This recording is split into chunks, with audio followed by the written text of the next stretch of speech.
একবার রাসূল সাল্লাল্লাহু আলাইহি ওয়াসাল্লাম হযরত আয়েশা রাদিয়াল্লাহু তাআলা আনহাকে বললেন, "হে আয়েশা, আজকে আমার মনটা অনেক ভালো, অনেক আনন্দিত।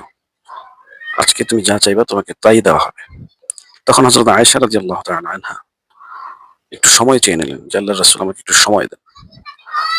এই সময়ের মধ্যে হযরত আয়েশা রাদিয়াল্লাহু তাআলা আনহা তার বাবার কাছে গেলেন, হযরত আবু বকর সিদ্দিক রাদিয়াল্লাহু তাআলা আনহুর কাছে। যেয়ে বললেন যে, "হে বাবা, আমার স্বামী হযরত মুহাম্মদ সাল্লাল্লাহু আলাইহি ওয়াসাল্লাম আমাকে আজকে বলেছেন যা চাইবো আজকে তাই নাকি উনি আমাকে দিবেন। তা আমি কি চাইতে পারি?"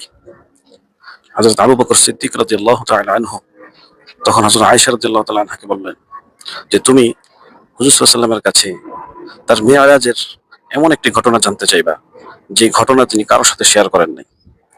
তো হযরত আয়েশা রাদিয়াল্লাহু তাআলা আনহা হুজুর সাল্লাল্লাহু আলাইহি ওয়াসাল্লামের কাছে এসে জিজ্ঞাসা করলেন, বললেন, "হে আল্লাহর রাসূল, আমি আপনার কাছে এমন একটি ঘটনা জানতে চাই, যে ঘটনা আপনি আগে কখনো কারো কাছে শেয়ার করেন নাই। মিরাজের এমন একটি ঘটনা।" তখন আল্লাহ রাসূল সাল্লাল্লাহু আলাইহি ওয়াসাল্লাম বললেন, "এত তীক্ষ্ণ বুদ্ধি বা তীক্ষ্ণ প্রশ্ন আমার আবু বকর ছাড়া কেউ করতে পারে না। তোমার বাবা হযরত আবু বকর রাদিয়াল্লাহু তাআলা আনহু তোমাকে শিখিয়ে দিয়েছে এই প্রশ্ন।" তখন হযরত আয়েশা রাদিয়াল্লাহু তাআলা আনহা বললেন, "জি।"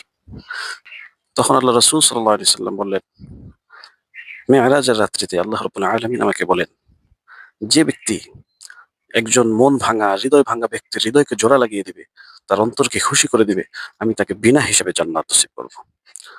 তখন আয়েশা রাদিয়াল্লাহু তাআলা আনহা খুশি হয়ে গেলেন। তিনি অত্যন্ত আনন্দিত হলেন এবং এই ঘটনাটি হযরত আবু বকর রাদিয়াল্লাহু তাআলা আনহুর সাথে শেয়ার করলেন। আবু বকর রাদিয়াল্লাহু তাআলা আনহু শোনা মাত্রই সে কান্নায় ভেঙে পড়লেন। তার অশ্রু চোখ বেয়ে গলায় নেমে আসলো। তখন হযরত আয়েশা রাদিয়াল্লাহু তাআলা আনহা জিজ্ঞাসা করলেন, "হে আমার পিতা, হে আমার বাবা, একটি আনন্দিত ঘটনা, একটি সুন্দর একটি আমল শোনার পরে তো আপনার আনন্দিত হওয়ার কথা। আপনি কেন কান্না করছেন?" তখন হযরত আবু বকর রাদিয়াল্লাহু তাআলা আনহু বললেন, "হে আমার প্রিয় মেয়ে, আল্লাহ রাব্বুল আলামিন বলেছেন, অন্তর ভাঙা হৃদয়কে জোড়া লাগালে, অন্তরকে আনন্দিত করলে তাকে বিনা হিসেবে জান্নাত নসিব করবেন। কিন্তু যে অন্তর ভেঙেছে তার কি পরিমাণ শাস্তি হবে? তার কত কঠিন শাস্তি হবে? সেই চিন্তা করে আমি কান্না করছি। আল্লাহ রাব্বুল আলামিন যেন আমাকে এই সমস্ত গুনাহ থেকে মাফ করেন। যদি কারো মন ভেঙে থাকি, আল্লাহ রাব্বুল আলামিন যেন আমাকে ক্ষমা করেন।"